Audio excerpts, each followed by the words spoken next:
normal is to accept the town clerk minutes from December 7th, 2020. So moved. Second? Second. You got that, Jen? Yes, sir. Discussion? All in favor? Aye. Opposed? Carried. Next item is any comments or announcements from town board members? Darren, I just have a couple I'd like to share with the group, if everybody can hear me okay. Yep. First, and I've shared this by email with members of the town board, but wanted to just give an update to the public here. In just a few weeks ago, we were fortunate enough to run through the Global Foundries Town of Malta Foundation grant process. And the town economic development committee worked with the Prosperity Partnership to apply for a grant through our Malta Works program to run some winter promotions for some of our restaurants that are in rather dire straits right now for over the next several months. So that's the Economic Development Committee working with the Saratoga County Prosperity Partnership and the Chamber of Commerce on the Save the Locals program. These funds from Global Foundries from the foundation will help in doing a couple different promotions and trying to drive traffic to these restaurants through these tough winter months. Also going to be looking at doing some promotions and gift card stuff to drive sales for these guys and hopefully keep these employers healthy through the winter months. We were going to do an initial kickoff meeting tomorrow, but it looks like with the holiday, it's just going to be really tricky for a lot of the restaurant owners. So we may be pushing that to next week. We'll certainly see plenty more coming out of that here soon. The other one related to this, and I shared with several, and I know Cynthia and I were just texting about this last week, is with the holiday season come here upon us, and people still struggling through the pandemic, and a lot of the restaurants struggling, working with those same groups in relation to the grant. We also launched a new program called Give to Dine. And I'm kind of excited about this. Basically, we wanted to be able to provide meals for families that are in need during this tough season. But last thing we want to do is go to restaurants and say, hey, please donate and give away when they're already struggling. So, working amongst our networks, got some similar to what we did in the spring with the food bank. We've solicited donations from the public, and many of you have contributed, and I thank you for that. We've to date raised more than $2,500 in the last 10 days or so. Last week, that was able to provide 50 meals for families of 4. So 200 people were fed last week. Working with Nanola, our restaurant partner, Nanola was able to do it at their cost, so they're not, losing money and giving things away when they're struggling. But we were able to feed 50 families in need, which was pretty fantastic. Just driving through and picking up a boxed meal to go. I'm going to be doing it again tomorrow. It will be at 4 p.m. at Nanola for drive-through contactless takeout. If anyone's interested in joining me, I think Cynthia is going to bundle up and come out with me, or at least I'm going to try to guilt her into it. I'm going to try. Hopefully the weather won't be too bad. That's my plan. But we've raised enough to be able to give away another 40 meals tomorrow. So again, these are meals that feed a family of 4. So we'll be feeding another 160 people tomorrow. So really exciting stuff that's near and dear to my heart. If anybody wants to make a contribution, you can visit maltaworks.org and click on Give to Dine and give in $25 increments. That $25 will feed a family of 4. Darren, you're muted. Darren, you're on mute right now. Thanks very much, Tim. I appreciate that. What a great program. Okay, any other board members have any announcements? I just want to mention that our Parks and Rec Department team has really stepped up in this pandemic to provide, quality programs for families. Last weekend there was a drive-through Santa where they stopped at stations outside and got, various gifts along the way. And then Santa was there. It was an absolutely great program, well received by people. They've set up a lot of outdoor events for the winter. There was a story walk in the Malta Community Park that kind of had a few days off because it got buried in the snow, but really innovative program where you you get a family bag of activities, but you also then walk through a path where there's interactive activities that relate to a story. It was a really cool thing. If you get a chance, you ought to go look at it. There's snowshoeing. They do have indoor programs that they're limiting, and kudos to the whole team. They've really come up with a lot of really interesting things to help us get through hopefully the end of this pandemic. So Alyssa, will you please relate that back to your team? Nice work. Thanks, Cynthia. And yeah, Alyssa, very nice work by you and your team. So thanks very much for making the best of a bad situation with the pandemic. Really appreciate it. Anyone else before I just have a couple of brief Hey, comments? Darren? Craig. I want to thank Roger and the employees at the highway for a great job cleaning up all our streets. There was some issues on private streets relating to ambulances and fire, which concerns me.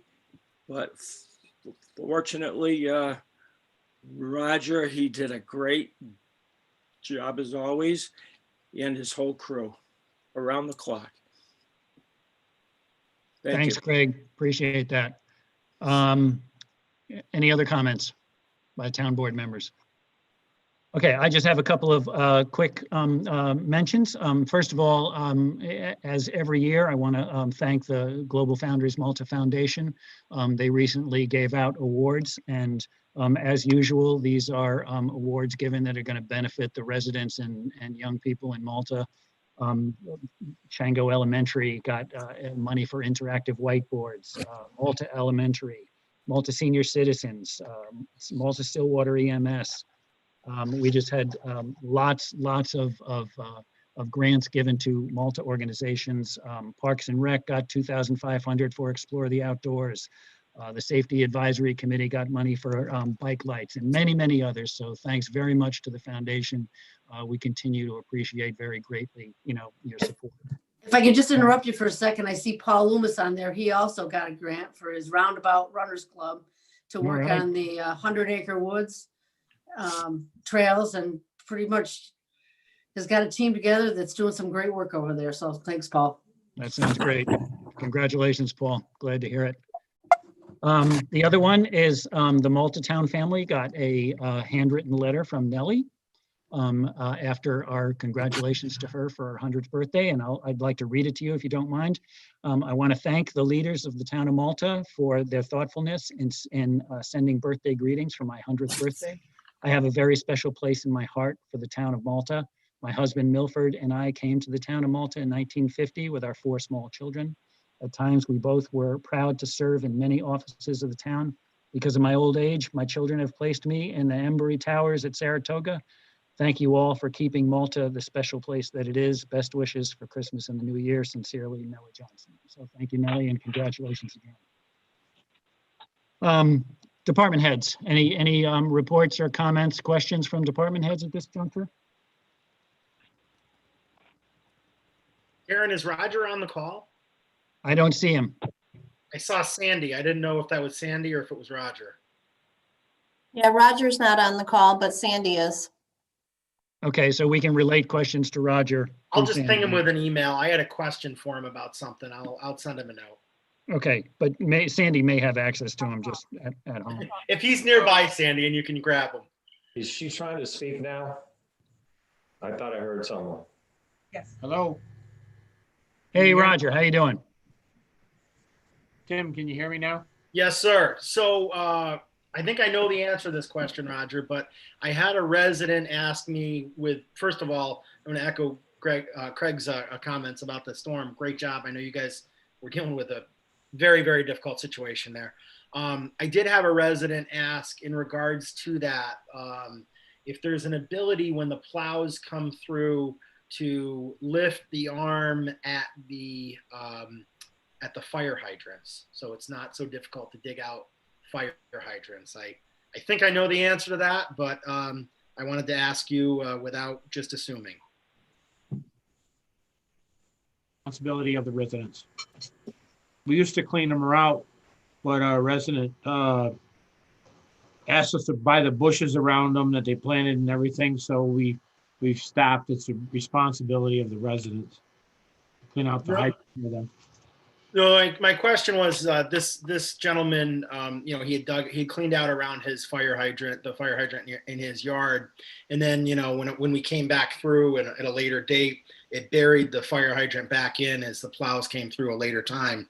So he was just wondering if when our trucks are out on the run, similar to when they lift away from the mailboxes, if there was an ability to lift up the arm when they go by the fire hydrants. I told them that probably was not practical, but that I would ask it anyways. In this particular storm, we were looking for any place to put snow. I hear you. I suggested to him that given the sensitivity of the hydraulics and the age of some of our equipment, it probably wouldn't be a terribly practical thing to be raising and lowering it multiple times, but I wanted to run that by the expert. Okay, thanks, Roger. Appreciate that. Any other comments from? Thanks, Greg, for the compliments, and Tim. Anything else from department heads? Darren, we received a 284 agreement proposal. Is that from Roger? Is that on the agenda for next month then? Yes. Okay, thank you.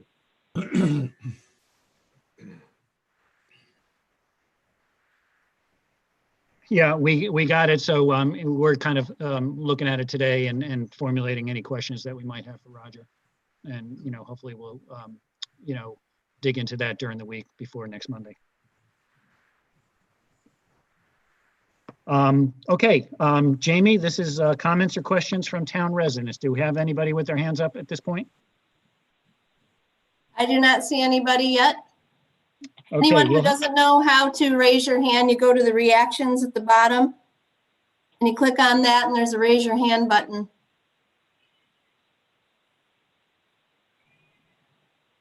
I still don't see anybody. okay, remember everybody that there'll be another segment towards the end of the meeting that you'll be able to comment. So be prepared for that if you want to address the board on any matter whatsoever. Okay, we have 3 discussion items on the agenda for tonight. The first is the Malta Stillwater EMS contract. So you have, let's see, the draft contract that was circulated to the board some time ago. And we have some questions and comments by EMS, and I know several of you are on the call tonight. So I would just want to open this up to the board and EMS for discussion. If I can start, Darren, I did speak with Peter Klotz, and I think he spoke with me on behalf of how they feel about the contract. If I'm misspeaking, Gene or Peter, who I see there, and Scott, they're not all that happy about our original proposal to take $33,000 from their original budget, from their request, and then pay it out over based on their calls. And after talking with them, I too, in our discussions, I thought we'd all agreed on that, but they have a different opinion of how our meeting went. So at this point, unless I hear something different from other board members, I would just assume, put their funding back to their original level. I think that they're all anxious to try to move forward with an ambulance district, as I understand it. And so, at this point, that's kind of where I am, is to restore their funding, take that whole section out where we calculate their revenues based on the number of calls, and move forward that way.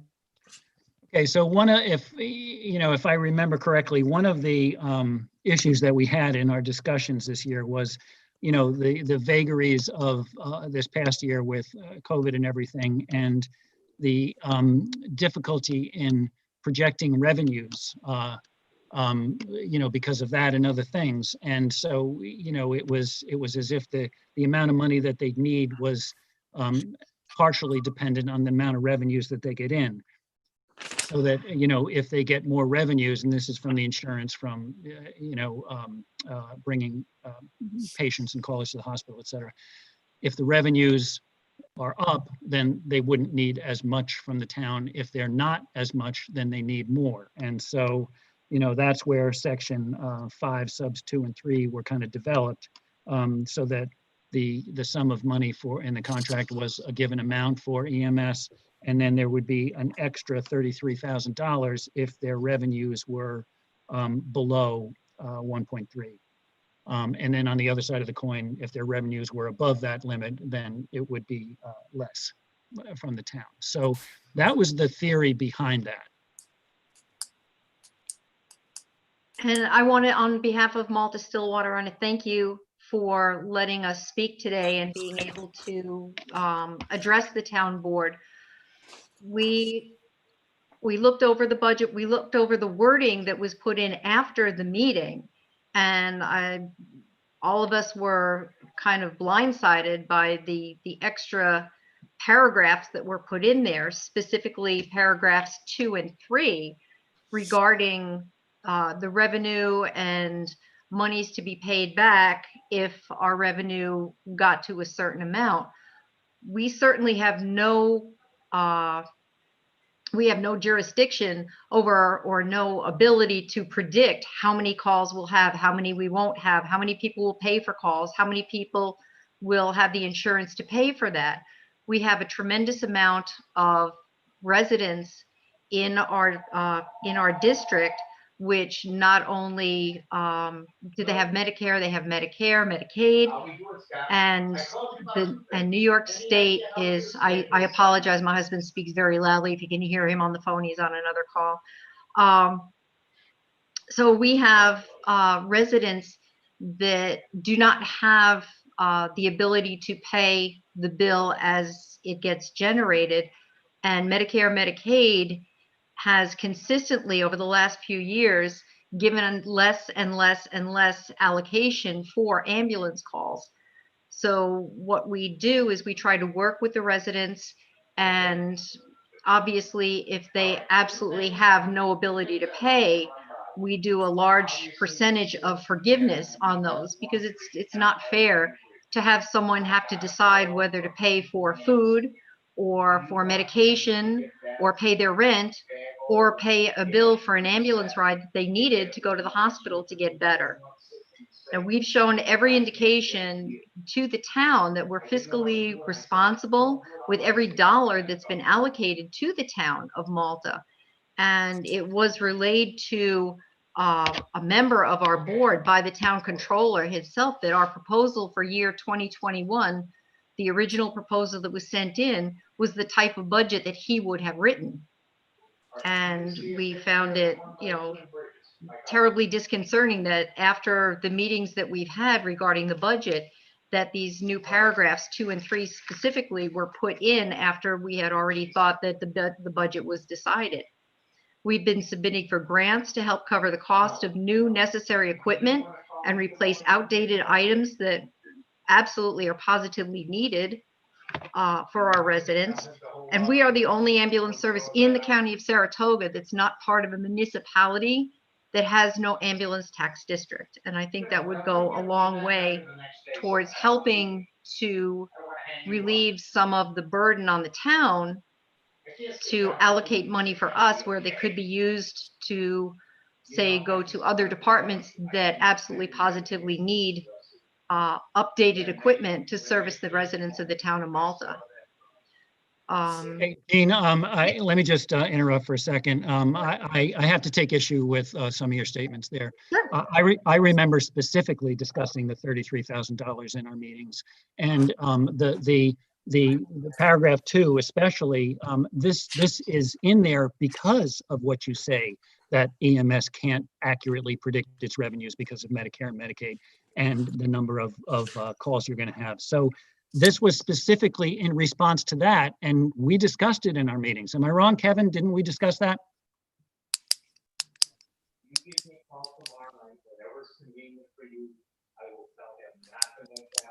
Kevin's muted if he's talking. Yeah. Oh, there.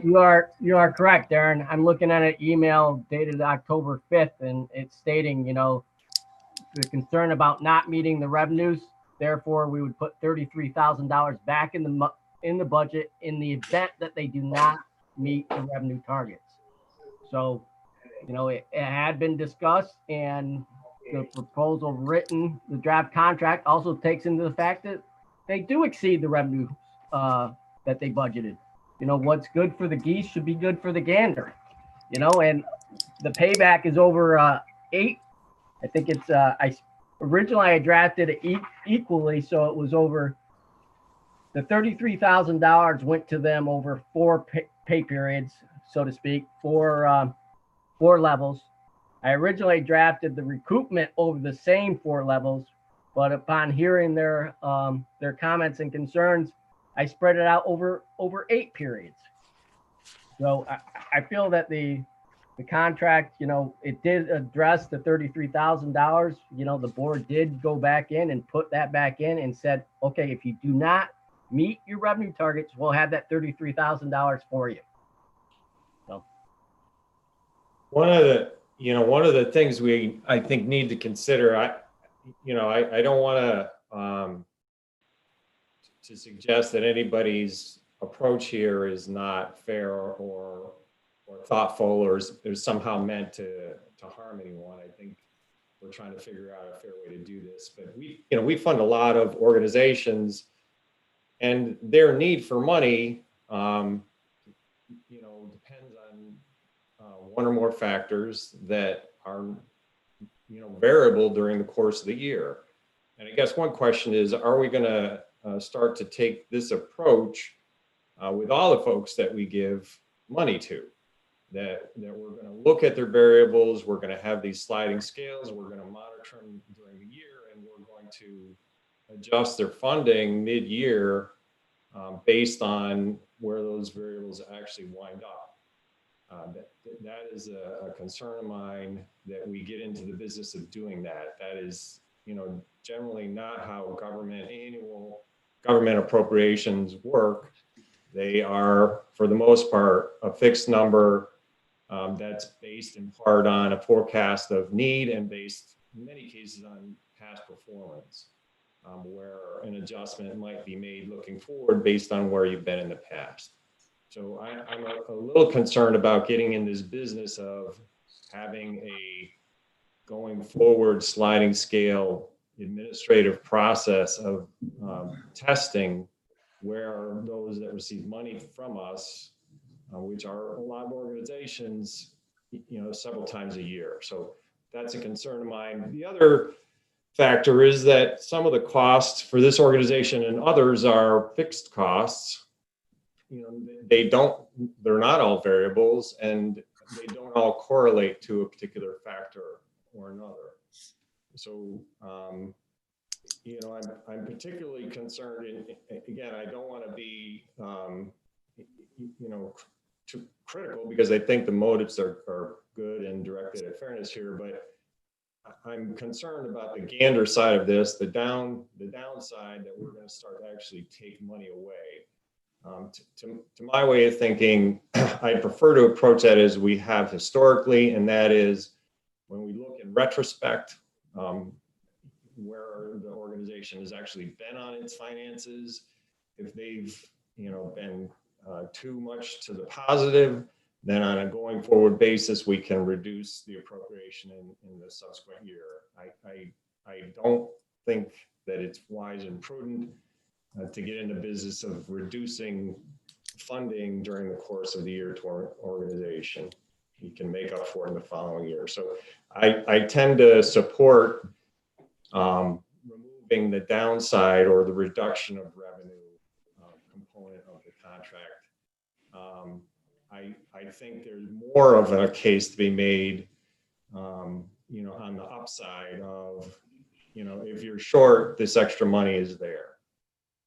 So John, you would want to omit paragraph 5, subdivision 3, but possibly keep paragraph 5, subdivision 2?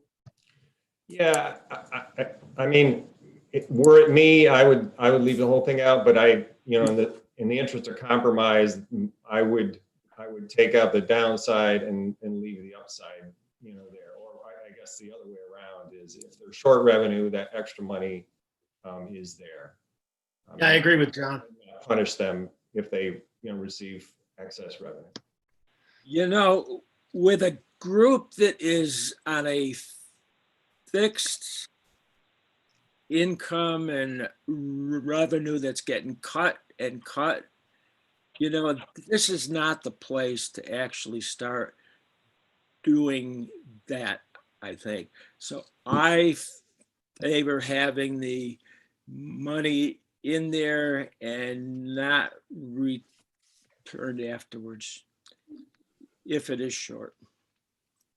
I agree with that, Craig. We finished, I'm sorry. No, I didn't, I'm okay. done. A couple of points. One thing is, we've been working with the ambulance corps now for 3-4 years. When we did the first map plan and report, there were extensive suggestions in that document, and they took those and made a lot of changes to make themselves more fiscally responsible. A lot of the things that are plaguing or have plagued them over the years are things that they've corrected and are trying to, make headway on. We arguably have one of the finest ambulance services in the Capital District, certainly in Saratoga County. They provide fabulous service to us. And so I'd like to, I agree with Craig that I would support just restoring the money, the $33,000 to the original budget. But I'm also not opposed to the compromise that John proposed. So if that's the way the board decides and the ambulance can, swallow that. But I agree, I don't like the other part where they pay us back if they have more revenue. My advice to them would be, if you make more money than you think you're going to, you better save it and do something good with it next year. So And that's exactly what we would do. yes. And the other thing is over the past 3 or 4, we have come back and we've tried to tweak things, and they've always helped us out. They have always found ways to keep up buying their equipment and ambulances, and fair is fair, I think. Supervisor, Peter Klotz has had his hand raised. Who? Peter. Peter Klotz. Peter. Yes, can you hear me? Yep. Whoa, I like that background. Thank you. I do too. I wish I were there and it were in the summertime instead, but thank you. In fairness to Darren and to the board, and I hate to contradict my colleague Gene, but yes, the subparagraph 2 was part of the agreement. Darren, you and Kevin are absolutely right. After and it was subparagraph 3 that was especially troublesome to our board and to us as we went forward. So I do apologize. in fairness, No problem. yes, Darren, you're right. A subparagraph 2 was there. What we want to do with subparagraph 3 is really, we can probably, I guess it just starts a precedent, as John is saying, of adjustments that, maybe we do or don't want to start down that road. Subparagraph 3, we would really like to see removed. Okay, I think there's a, thank you, Peter, appreciate that. I think there's kind of a consensus at the very least that we remove subparagraph 3, leave it at 300, basically 299,864 plus an extra 33 depending on revenues. So, that'll be our working draft during the week. We'll continue to think about it until a week from tonight, but that'll be at least what we'll proceed on, subject of course to the vote next Monday. Does that sound good to the board? Yes, but can I have one more question? Or Sure. Would still like to continue with this movement toward an ambulance district, and I understand the map plan and report takes as much time as the map plan and report takes. But we'd like to see that happening so that we can then continue to move forward with long-range planning for us and for the town. Yeah, We made an initial authorization there to begin that research, right, Darren? yeah, we're working on it, and yes, we're working on the map plan and report. We're moving on it. Kevin, what's the status of it? The status of it is it's well underway. It's probably 90% complete. I was waiting to understand how the contract with the ambulance squad was going to be worded for the 2021 year, because that will be a basis for the district going forward. So now I have input from the board and the way the town board is leaning. So that will help facilitate getting a draft completed. Thanks, Kevin. And yeah, so Peter, the answer is yes, we're working on it. He is advancing too. Yep. Okay, any other comments on this issue on the agenda? Thank you very Okay. much for hearing us. We appreciate it. Thanks very much for coming. Appreciate it. Thank you all. Okay, the Omni Renewables, Town Community Solar, this is basically a concept that we have that can save the town residents some money. Basically, it's town residents would have the option of using electricity generated at a solar farm that is not in the town of Malta, but it's someplace removed. And in return for that, the people who sign up get a gift card or something from the company. And in addition, there is a $50 contribution toward our sidewalk program. So that's the kind of concept that we're working with the Omni Green program as outlined in the memo from Kevin. So we just kind of wanted to get a sense of the board as to whether this is something, that you're interested in, so that we can go ahead and sign the agreement with Omni Renewables. Darren, I don't recall the history on this. I appreciate Darren Kevin provided a pretty thorough memo on this. I don't recall some of the earlier discussion on it, so I apologize for that. Do we know other towns in the county that have undertaken this? I think I saw there were one or two in the memo. Yes, the town of Ballston and the village of Ballston Spa are both going this route with solar farms. We had previously signed a contract back in June of this year with Omni Novatus, and that contract said their solar farm would be completed by December 31st.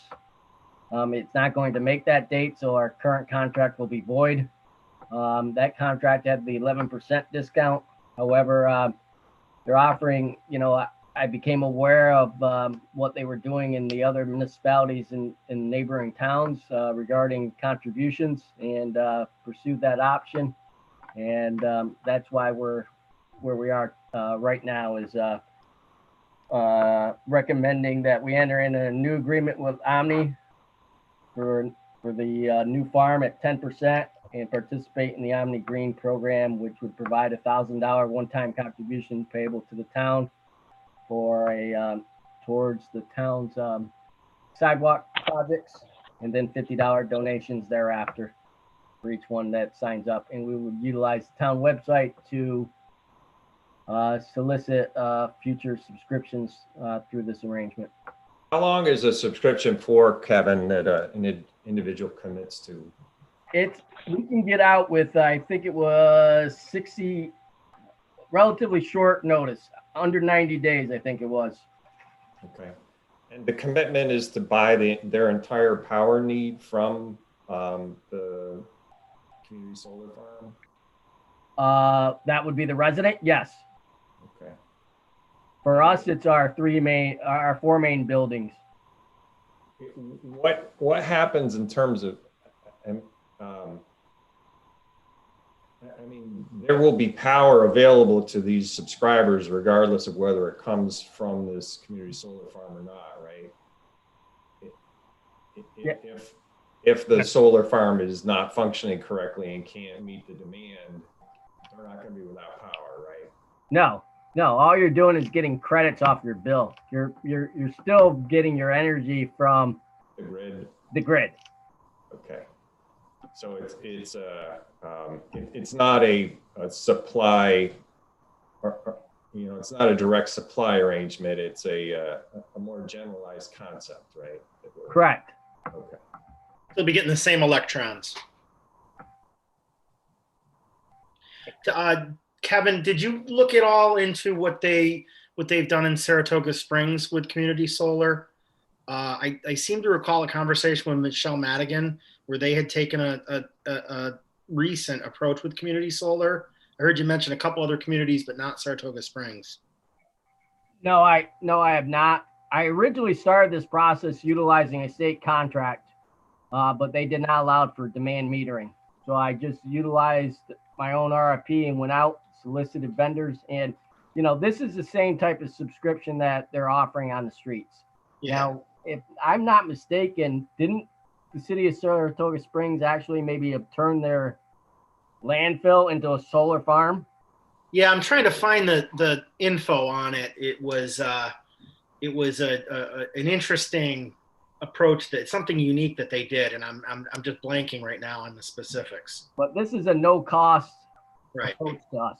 We can, purchase community solar, get credits off our bill, save in the neighborhood of over $3,000 a year. We can get out in 60 days.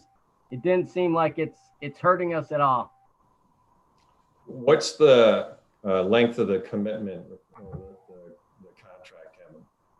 The initial term of the contract is 1 month with automatic renewals with a 60-day notice to get out of the contract with no penalties. So we're electing to do this both for town government as well as making it available to all town residents. Do I understand that correctly? Yes.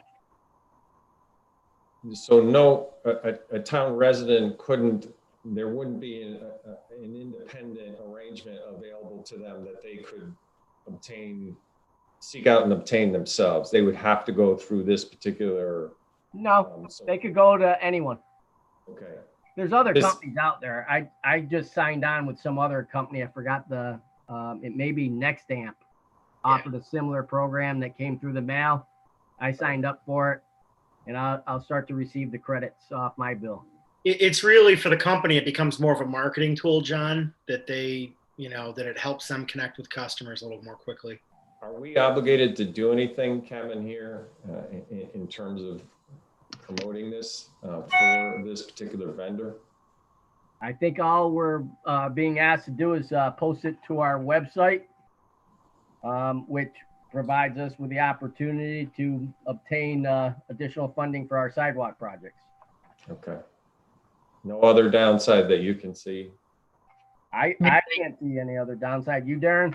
No, I mean, they request that we highlight it at a town meeting, announce it to town residents, those kind of things. So I'm not seeing a downside to this at all. You recommend Omni Green Energy versus Omni at 11%. What's the basis for your recommendation there, Kevin? The basis is it's a short term, and we're getting a cash donation in to a project that we need funding for. That's the basis. In my memo, I was just briefly explaining, that if we were able to get just a limited number of subscribers, we could definitely make up that $800 annually rather short. That was the thought. Okay. I'm supportive of this. I am I'm too. supportive of it too. It's a pool, actually.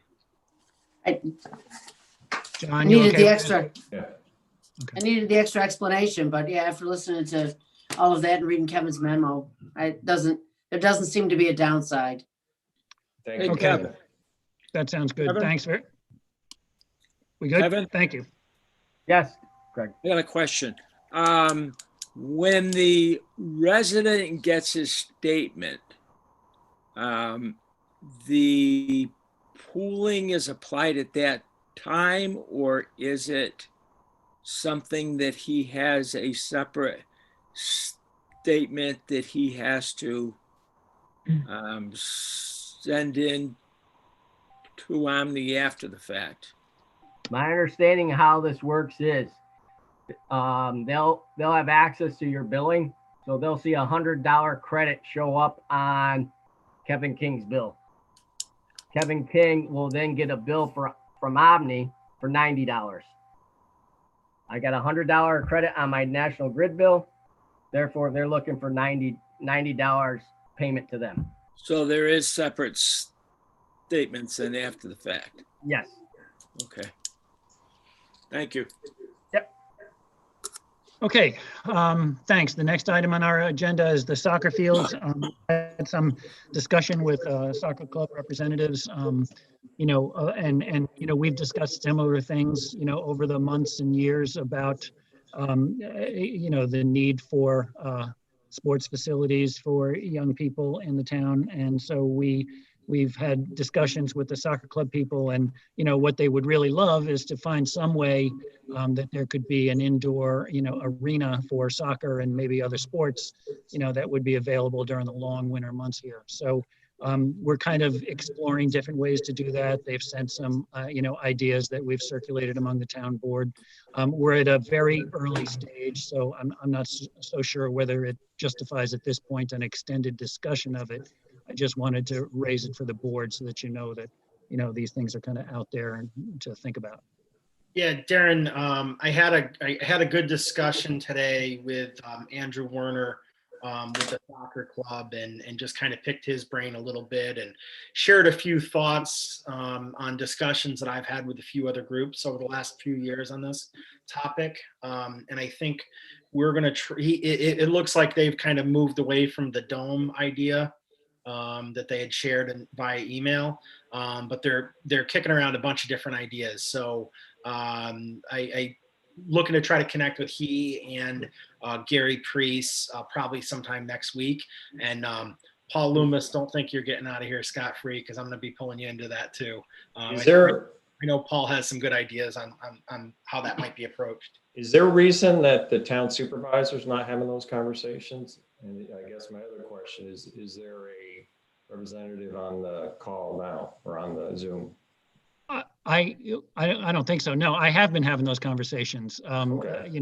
Craig and I think you were there, right, Craig? When we met with Andrew?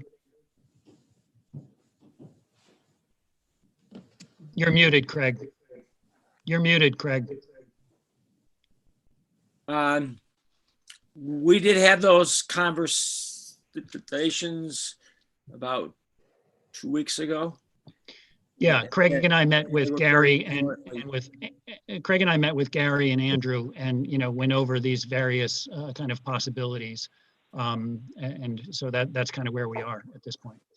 And to respond to your first comment, John, Darren and I talked about this earlier today, and I just shared with him that over the last 2 or 3 years, Paul and I have been having several conversations with several other entities that are interested in doing something like this in town. And I'm just trying to put everybody together and make sure everybody's talking. Everybody seems to want the same thing, but it's just a matter of sort of corralling ideas and resources and having something that makes sense and that can then come back to the town to consider. Well, I just want to make sure that the folks that we're dealing with are being consistently, and so that we can all, through the town supervisor, be provided with the information that is being discussed. Yeah, sure. I mean, definitely, absolutely. Thanks. I'm certainly willing to entertain, or listen, I suppose. I'm not 100% sure that this is the climate to for us to build another building, a facility that we would have to staff, maintain, schedule. I know that historically these places, at least in the summertime, sometimes go unused because, of course, soccer's an outdoor game in the summer and fall, and are there other uses that we would fill that time with to make income. So, and I feel like there's a lot of other, needs of the population. I But think there's again, a willing lot. to listen. I Pretty sure it totally was a- agree. I completely agree, Cynthia. We can't afford to build this and spend taxpayers' money on it. It would have to be, a self-supporting type of Right. thing, even if we were going to consider it, at least in my view. I'm sure if it was a hockey rink, John would be all over it. Well, it would obviously make money. I mean, No, don't think we didn't have that conversation with these guys when we were talking. yeah, I mean, these things, all seriousness aside, municipal rinks are generally renowned money losers. Mhm. Really, you have to have a very rich and well-resourced and variety of programs running to bring in money enough to keep a facility like that going. It's a major effort. Definitely is. Okay, any other discussion on this point before we move on to the next item on the agenda? Okay, the next item is, we have 2 action items on for tonight. The first is to pass a resolution that declares us the lead agency in the Luther Forest Technology Campus PDD amendment matter. So do we have a motion to pass this resolution? I'll move that resolution. Darren, Second. Okay, I'm sorry for, discussion? Go ahead, Leah. I'm sorry for interrupting. I think Jamie, after speaking with you, asked us to be on in case there were any questions about the process, but we think that the pending motion isn't really quite the right process to follow since the town board is already the lead agency here. This is a subsequent change to an already reviewed project since the LFTC, EDC, PDD already exists and it's being proposed to be amended. So we would suggest that the town board take a slightly different path. You'll ultimately get to the same place, but instead of declaring yourselves lead agency tonight, because you already did that years and years ago, simply acknowledging that you're basically reprising that role. And then, we would recommend involving the other involved agencies, letting them know about this process, providing them with all the materials that you have for secret purposes, and inviting them to, provide you with comment, but not giving them an opportunity to challenge your already established role as lead agency. So Leah, what form would that take in terms of action by the board? You could certainly have a resolution, and we've not drafted anything, but something like, the town board hereby recognizes that it has been and continues to be the lead agency for this action. And you can direct that the materials be provided to the other involved agencies for their review and input.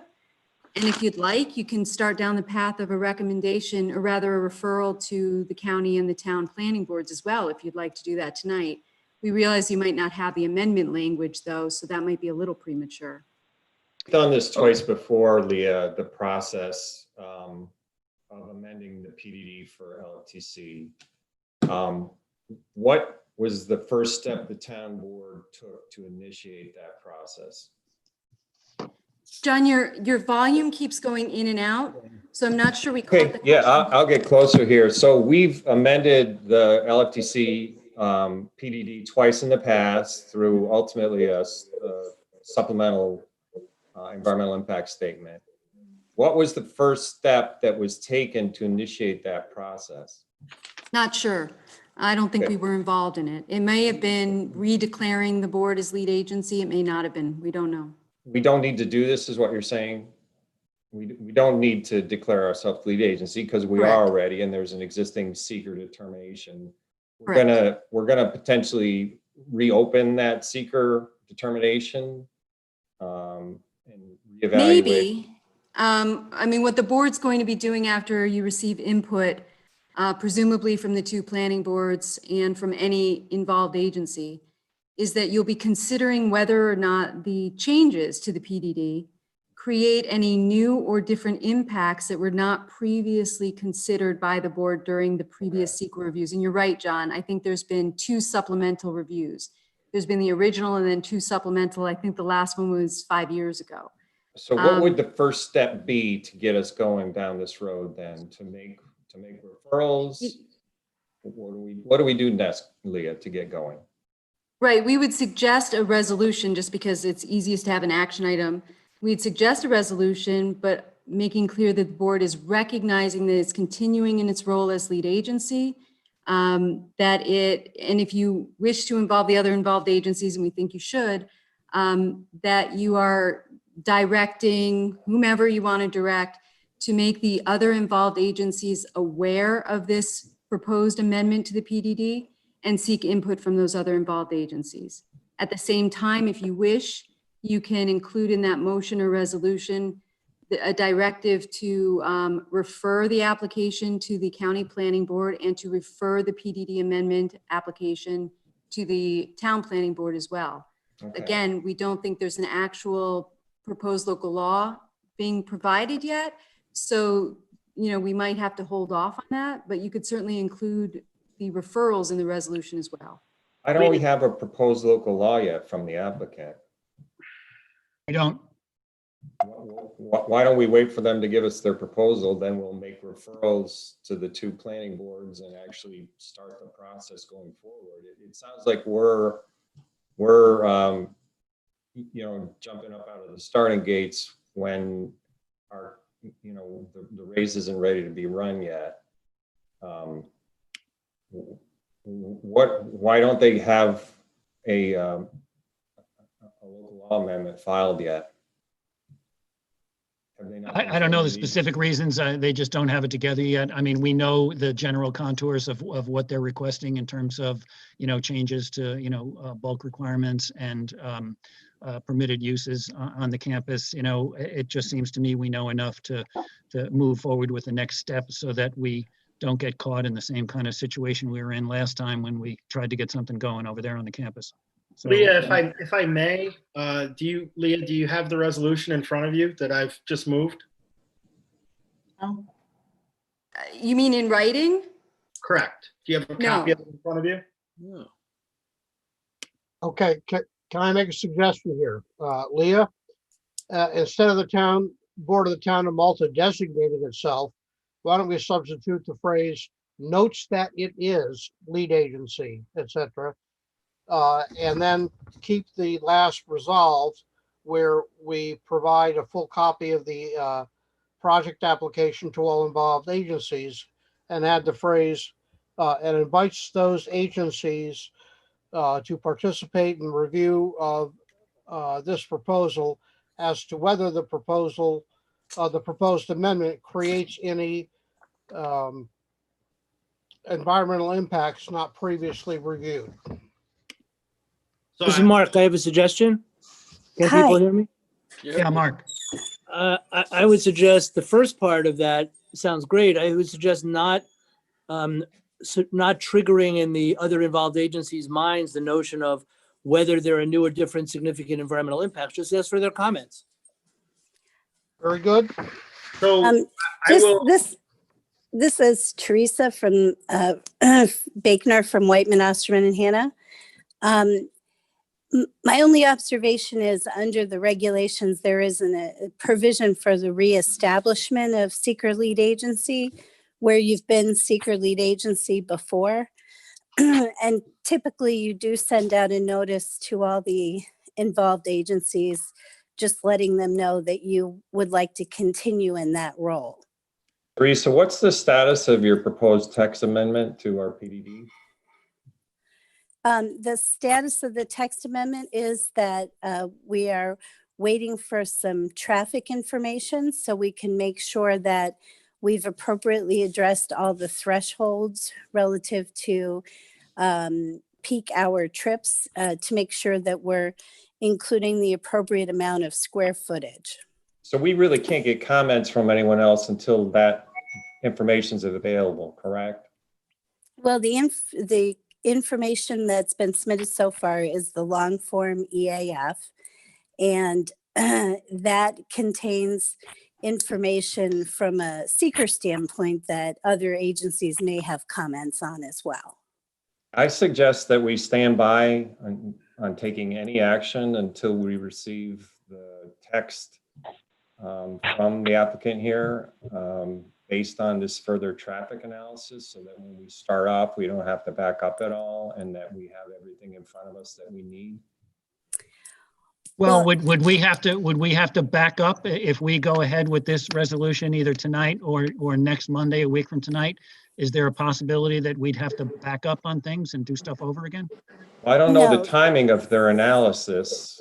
Well, I don't know the time. And so if our planning board meets and starts evaluating this only to find further submittal, I don't know what's going to be required. Why not just wait till the application is complete and go forward from there?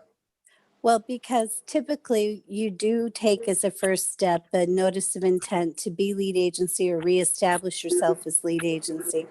It just starts those particular timeframes. There would be no reason ever to back up from that point, because the Town of Malta Town Board has always been lead agency in looking at the projects in the Luther Forest Tech campus. So this is just purely a procedural step. Well, typically if we we- don't go forward until we have a complete application, which we don't have. The only thing that's required for a circulation of lead agency notice is the EAF and a conceptual plan and an explanation of the approvals that we're seeking. And all of that was provided in the submission that was made. Right, we have Does all our- that. Yeah, Does this our is a town Steve code have a Wavier. requirement? Our town code has requirements for PDD applications, Jamie, does it not? I just don't remember what they are.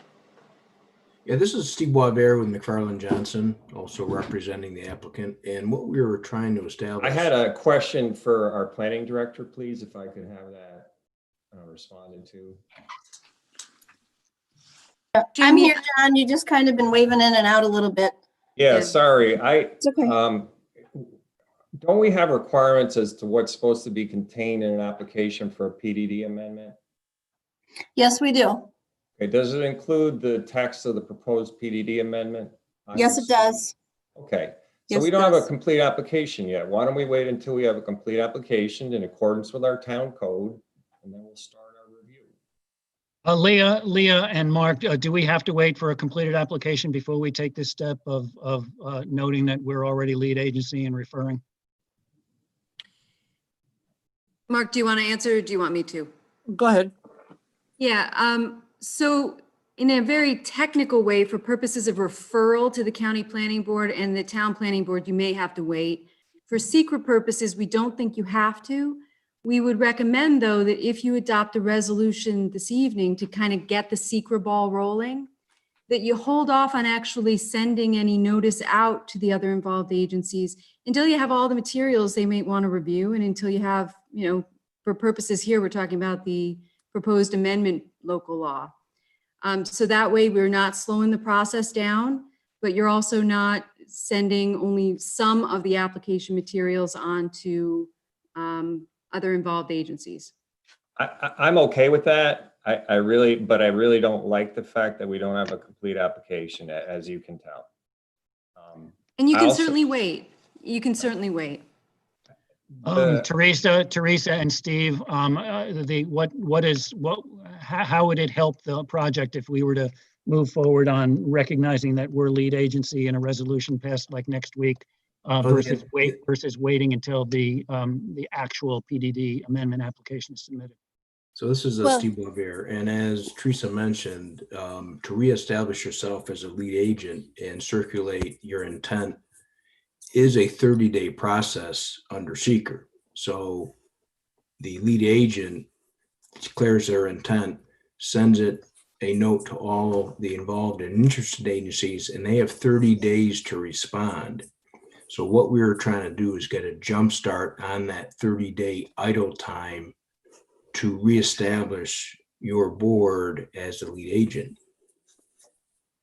If Right, you're so- saying that we don't need to do that and that 30 days is not a necessary seeker requirement, that's a different scenario. But again, we were trying to get that 30-day clock started so you can take action at the end of that 30 days because everyone would have agreed that you are lead agent.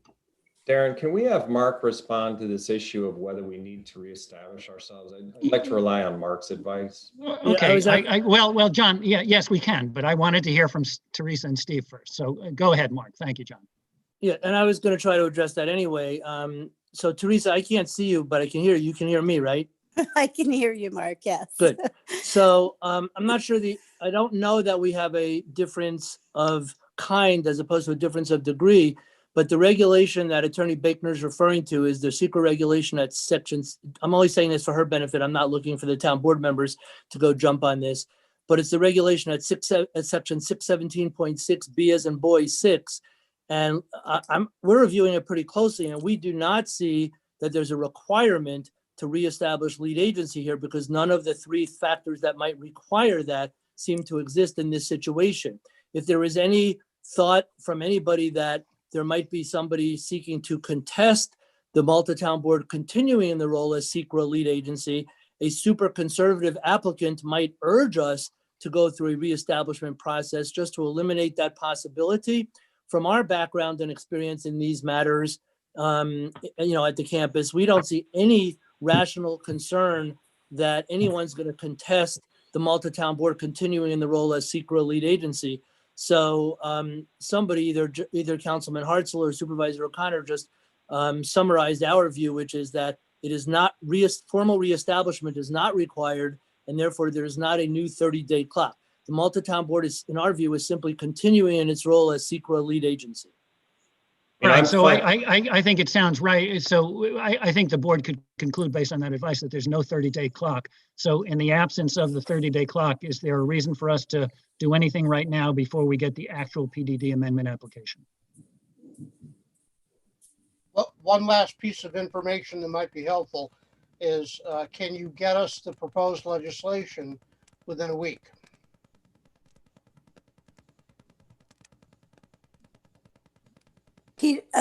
Tom, is that a question for me? This is Teresa.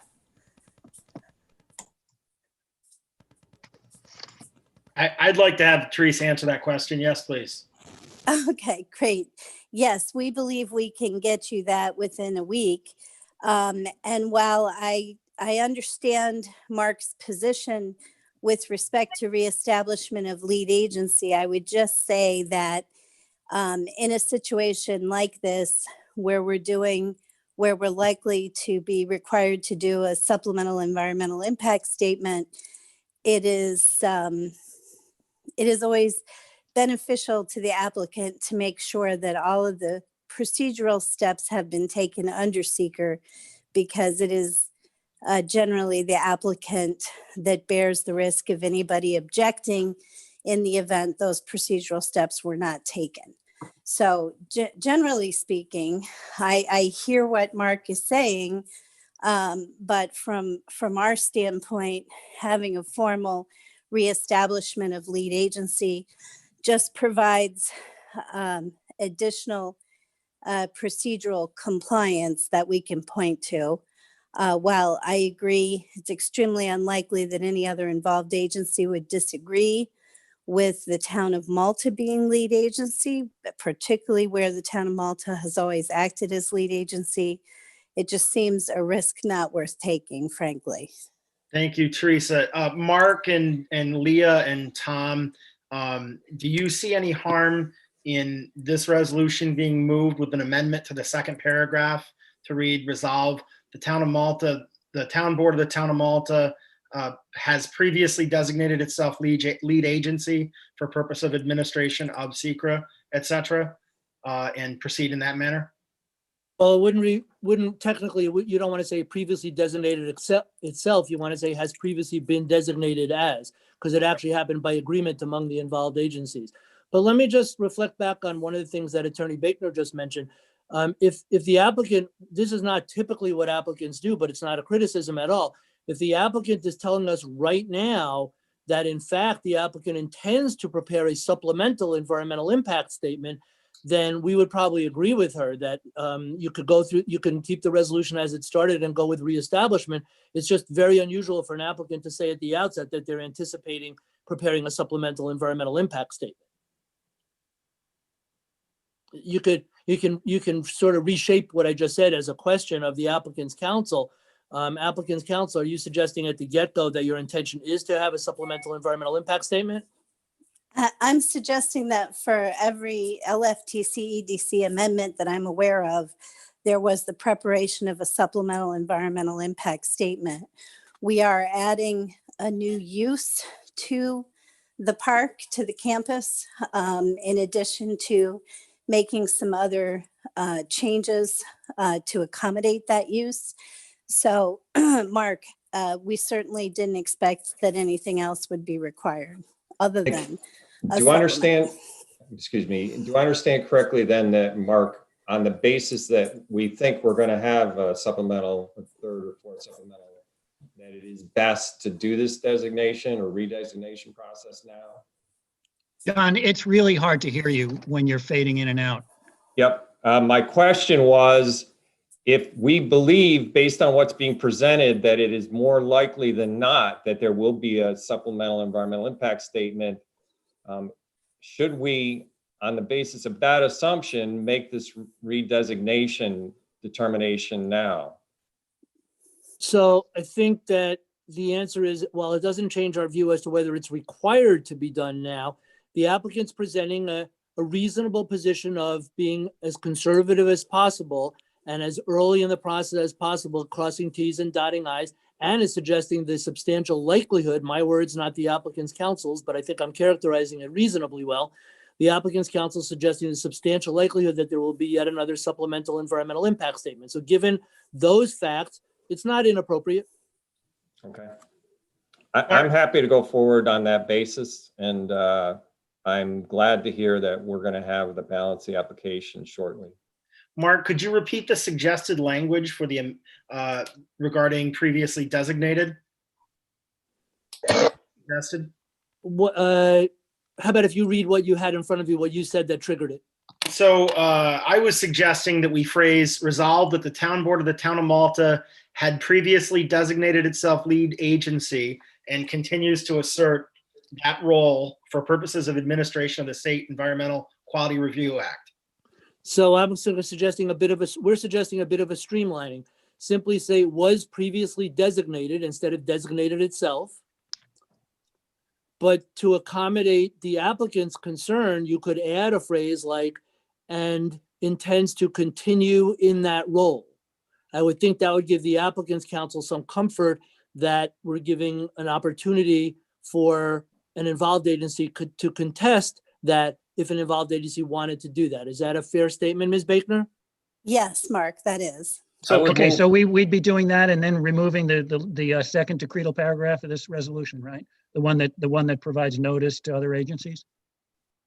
I doubt it. We haven't seen it, but if it providing notice to other agencies would still be appropriate. So we should put it in. Let me read this to you, Mark. The draft resolution says resolved, this is the second paragraph, resolved that the town planning department provide notice of the town's designation as lead agency to all involved agencies, together with a full copy of the project application and draft long form environmental assessment form, to wit, the town of Stillwater, New York. Change designation to continuation. If I'm remembering it right. Yeah, okay. And has the applicant done a full environmental assessment form or is intending to do so? We have done and have submitted it. Yeah, okay. I would move an amendment to the resolution consistent with the language just recited by the town supervisor. Second. Okay, discussion on the motion to amend. All in favor? Aye. Opposed? Carried. Okay, now the second is a motion on that resolution as just amended. Do we have I think we have that motion already. Seconded, Mr. Supervisor. Yeah, that's already been moved and seconded. So discussion on that? All in favor? Aye. Opposed? Carried. Okay. Thanks very much. I really appreciate all the input on this. It was really, really Yeah. helpful for the board. Thanks, Mark and Thank Leah. you. Thanks, everyone. So unless we're mistaken, I think that was the only reason you wanted us here. We're happy to stay on, but we're also happy to. Well, just your presence lifts the whole discussion upwards and As Yes. well it makes us should. feel better. As well it should, but Happy New Year, everybody. Happy New Year. Thanks so much. for Likewise. Happy New Year. Okay, next item on the agenda is the budget transfers. Do we have a motion? So moved. Second? Discussion? All in favor? Aye. Opposed? Carried. Okay. On to the draft agenda for the meeting next week. The first item is the sewer and water feasibility study. We sent this out to the board. It's lengthy. It's important. I think it's well written. And as I mentioned to the board, we're not going to have any kind of a in-depth discussion on it tonight unless anybody wants to. We just wanted to mention it so that you'd have a chance over the next week, if possible, to take a look at it so we can discuss it and then be able to provide guidance to our contractor as to the next steps for the study. Could somebody just remind me where we're at with their scope of work and how much money has been committed and what amount has been earned by completion of this report? Kevin? Yeah, I don't have, I got to grab that information. Basically, what they did thus far, they've inventoried our water and sewer infrastructure within the town.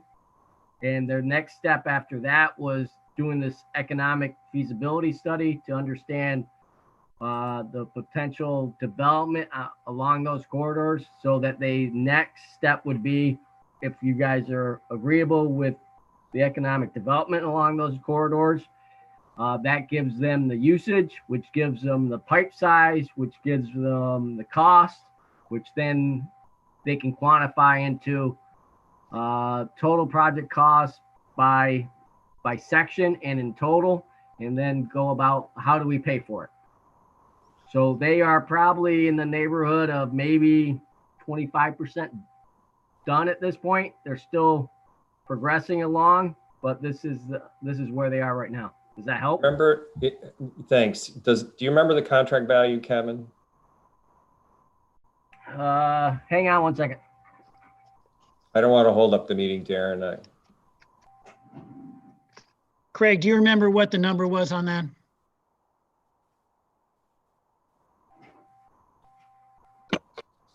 Craig is muted. Craig, you're muted. 40,000. Okay, thank you. Yep. So just two items on that, and because I was very confused by this in our folders. One is the file's labeled CT Mail, but the document appears to be Camoin Associates. And just in a cursory overview, it looks to be really heavily focused on economic development subject matter. And I know I've had no interaction with the group here, so I'm not sure what what discussions have been had vis-a-vis economic development. I don't know if any other members of the Economic Development Committee have, but I'll spend some more time reading through it. I just did a cursory overview, but I was very confused by both the titling and the content. Well, the content is, a lot of it is predictions and, usage from resource material as to where the county and the town are headed economically with, what businesses might be coming, what the population trends are going to be, et cetera, et cetera. So it seemed to be, mainly an analysis and a bringing forward of that kind of statistical information and putting it into this comprehensive kind of description. Hey, Tim. Hey, Timmy. Craig. They wanted to complete the economic analysis first before they actually started on any infrastructure, so they don't have to go backwards.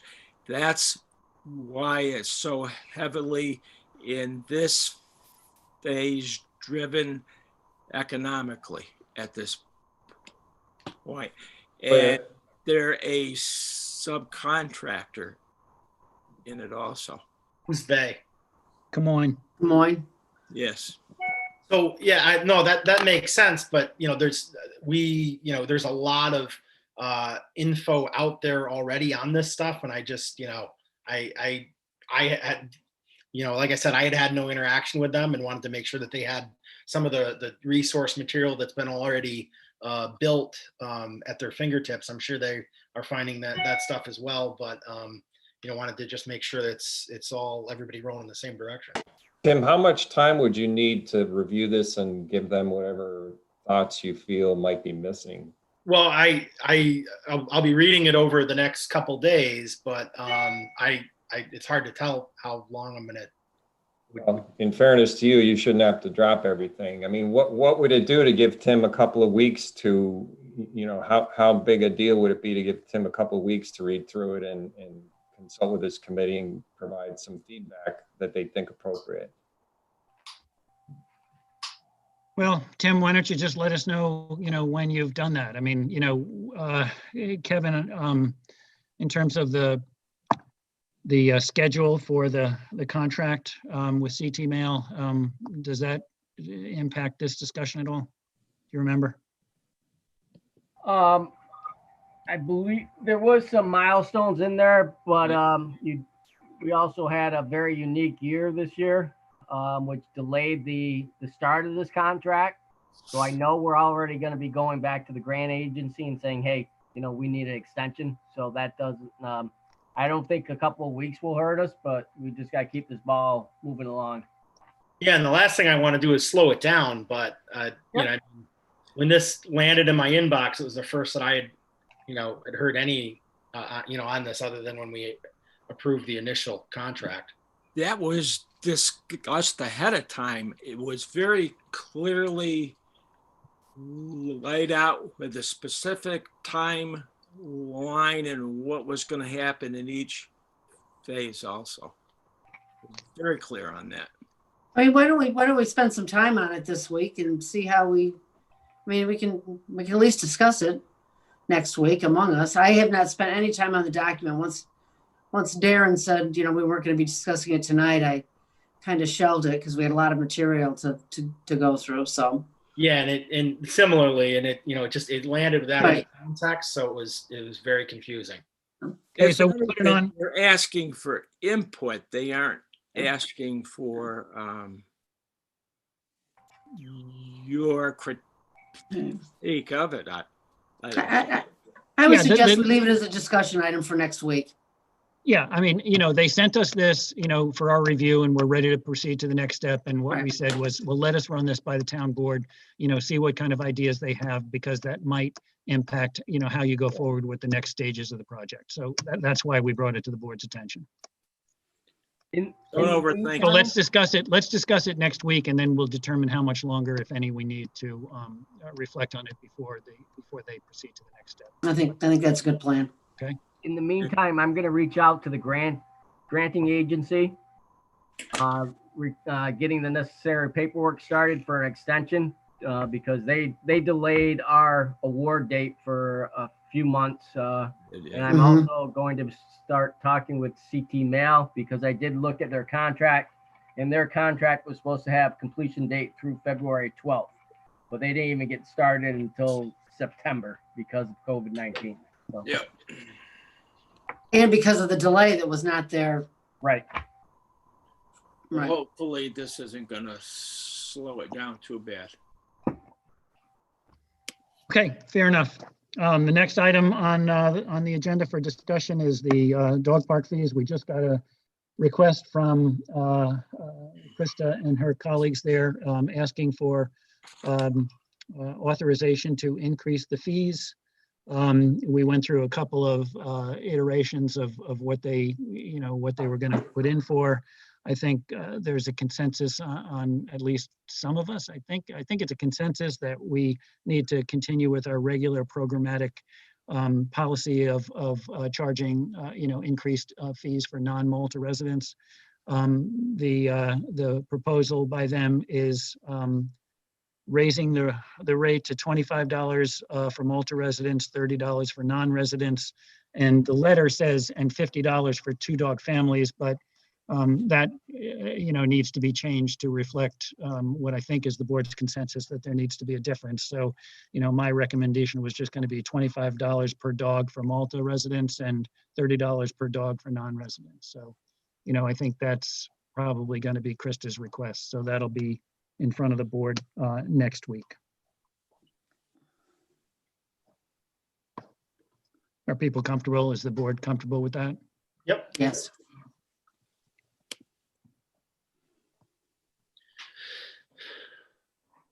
Okay, the next item on the agenda is High Point.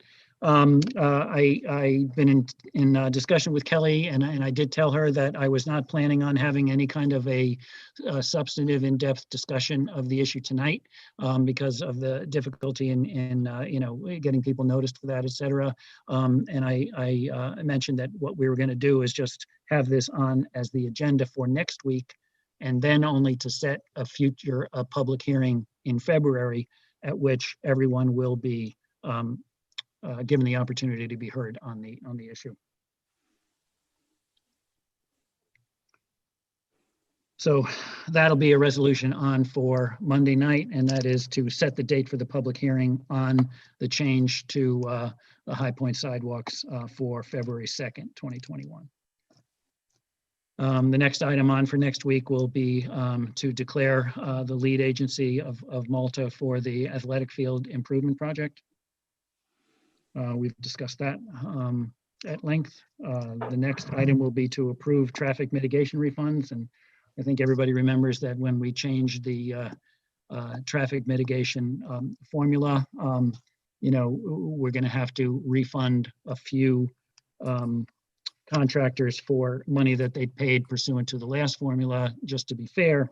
And we're dealing with YMCA, Malta Med, Mohawk Chevy, and Wellspring. So that resolution would be to authorize refunds from All Town Fresh. All Town Did you Fresh. mention that? Was that another one? Was that? All Is that- Town didn't pay any fees yet. We're not Oh, to that point. Okay, so they're not getting a refund. It's just recalculation. Correct. Okay. Can I ask a question, please? Sure.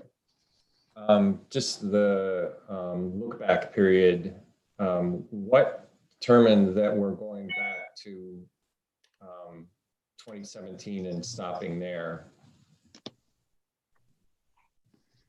Kevin, do you remember that? The reason for that?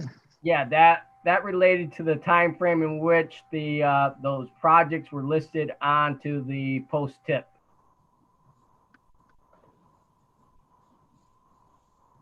That is when the specific projects for which funding has been collected, fees and lieu mitigation have been collected. I just want to make sure that I understand what you're saying. 2017 is when the projects for which we have been collecting fees and lieu mitigation were listed on the state's TIP, Transportation Improvement Plan, as ones for which we would seek state and federal funding. Is that the idea? That's the idea, coupled with the idea that the latest calculation was just amended, I believe, was that in 2017 that we went to the new model? Yeah, it was January 9th, 2017 when we did that with a statement of findings for the supplement. So it's those 2 points together, John. Okay. And we're not opening ourselves up to claims from folks that paid fees and lieu mitigation under the previous formula, which we changed, I assume. I mean, I don't, that we've been operating under that assumption. Okay. Because that was even more inequitable, right?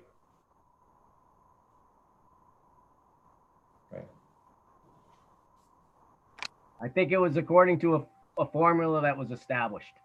And those fees were paid. The statute of limitations has expired, I would assume, as well.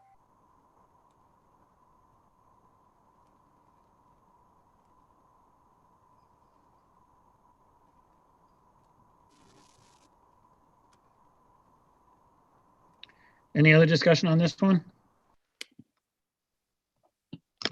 Okay, the next item of new business on for next week will be to readopt the comprehensive emergency management plan. That's been circulated among the board. It's fairly extensive, but there has been, certain modifications of it. Specifically, the communicable disease response plan. And we've all had a chance to go through there. So nice work, Kevin. I think it's very comprehensive. Darren? Yeah. I wanted to respond to Kevin's question. I don't think the statute of limitations has expired because there was no legitimate claim at the time. We have now redone our numbers, and I think that if there was a claim, it would have, the statute would begin running at that point. So I don't think it's a question of the statute of limitations.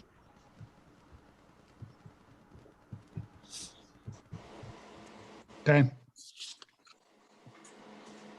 So, Tom, are you saying that we are open up to other claims from the past, or we are not? I think now that we've redone our numbers based on those renewed numbers, we're probably subject to a claim. But since we're taking the affirmative action to pay it back. Maybe further discussion would be most prudently had, on this in attorney-client, setting. Okay.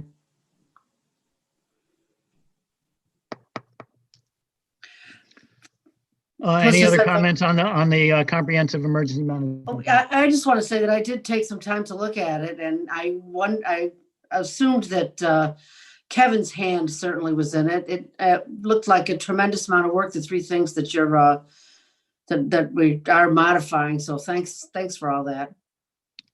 Yep. It's quite interesting, actually. I agree. It was very good. So thanks again, Kevin. Okay, the next item on the agenda for next week will be the 284 agreement. I think you've gotten that, but it was today, so I don't know if anybody's really had a chance to look at it in any kind of depth. Yep. But that'll be on the agenda for Monday. Roger's put together the list of projects on the agenda for 2021.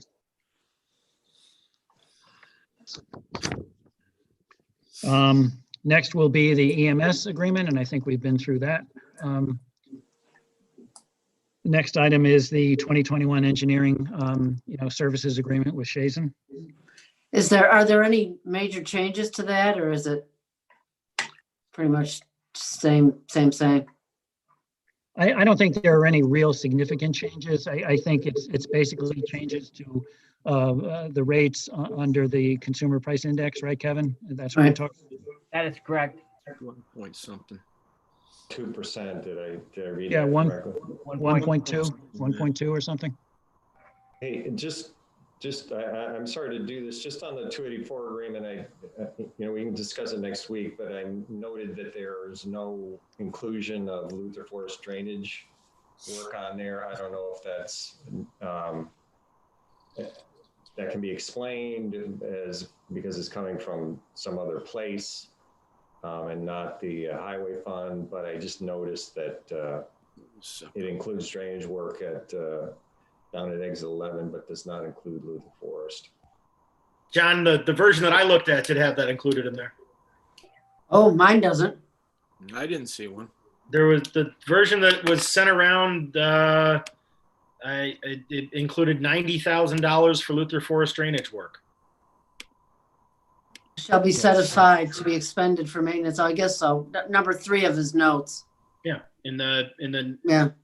I've got about 50 different documents open on my computer here. Yeah, the actual 284 that we just got today under paragraph 3 says that the 173,000 set aside with 90,000 allocated to the Luther Forest drainage project.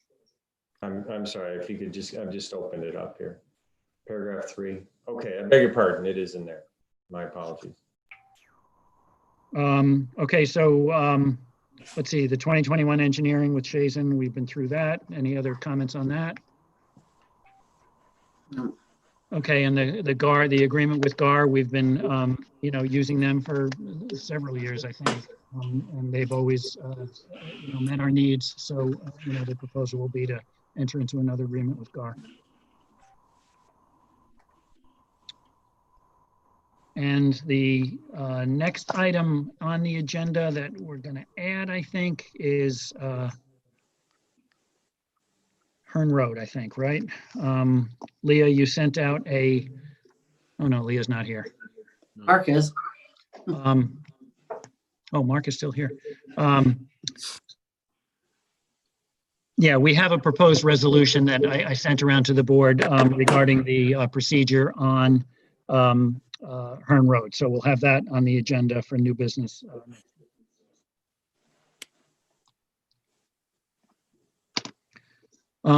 Okay, we're going to have the org meeting next week after we adjourn the regular business meeting. I think I've talked to a couple of you about this, but I'd like to do it a little bit differently this year, especially since we be on Zoom. What I'd like to do is combine, the resolutions on the org and just I'll recite what they are and what they do in summary fashion, and then we'll have a motion. We'll have a request for separate votes. Any member of the board individually without the need of a second can request that any of those items be withdrawn from the group motion for a separate vote, and we'll do that at the request of any town board member. But as to the others, we'll just describe what they are and take a vote as to all of them. So that's my plan for next week, and hopefully that'll work okay. That's how the county does it. Darren, where do our schedule of fees fall in those discussions? I'm not sure, Tim. We're getting that ready and we hope to send it out to the board tomorrow. Okay. Well, I bring that up because I did see it in one of the files that came through, and one of the things I wanted to bring up, and I thought this was something that we covered in our budget discussions this year, but it appears as though it's continuing to be a bit of an issue. We talked during budget about what we could do to facilitate the use of our community center gym with local sports programs, particularly considering that we were scaling back some classes due to instructor reluctance with the pandemic. I see that we've still got our gym fee at an hourly of $100 an hour. I've had 3 different community sports programs talk to me about that, about how much higher that is than neighboring programs. And that it's in some cases these Malta-based sports programs go out of town to other gyms that are significantly less expensive. I know, one of the softball programs is going up to Gavin Park to use their gym instead of the Malta Community Center gym because it's $80 an hour instead of $100 an hour, and also has some specialized equipment in it rather than just our sort of vanilla gym. I know BACC's gym is only $30 an hour, and some of the basketball programs seek that out, particularly with the pandemic and school gyms being off limits. I thought this was something we were going to try to, do everything we can to get more of our community groups in there. And I don't know what the status of that is, but to see us again at $100 an hour when so many other gyms in the area are significantly less, I think is not a good thing, for a community center that's supposed to be serving the community. Could we have Alyssa make some calls during the week, Darren, to just see where we're at with our pricing vis-a-vis our neighboring facilities? Alyssa, are you still with us? Yeah, I'm here. Okay, so, if you have a chance during the week, maybe we could check with a few neighboring towns and see how our fees for the gym stack up against fees in other similarly situated towns. Okay. Okay. And I'm particularly sensitive to this, especially today. I spoke with the Andrew from the soccer program, and with the facility in Clifton Park or Half Moon closing the sportsplex, it's really put a strain on the soccer programs, and they're kids that are now sitting at home, not able to get out and get exercise and get active. So I think we got to do everything we can to try to make sure we're providing that service. So right now, the community center gym is booked all the way through March. When I did open up gym rentals, I did give Miss Scotty's and Balsam Spa Soccer Club kind of first dibs over times, but at that point they had already found other facilities. So, I mean, the Balsam Spa Soccer Club will be renting Thursday nights, starting in a week or two. But yeah, I will look into other people's gym prices. Thank you. Okay, sounds good. We'll adjourn for the Board of Health meeting. We've notified Dr. Dr. Buckley of that.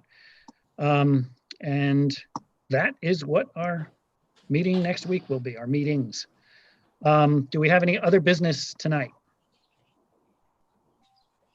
I just want to mention, I don't know if Kathy's still on here, but between this meeting and our last meeting, the Malta seniors provided meals to 110 or something like that seniors.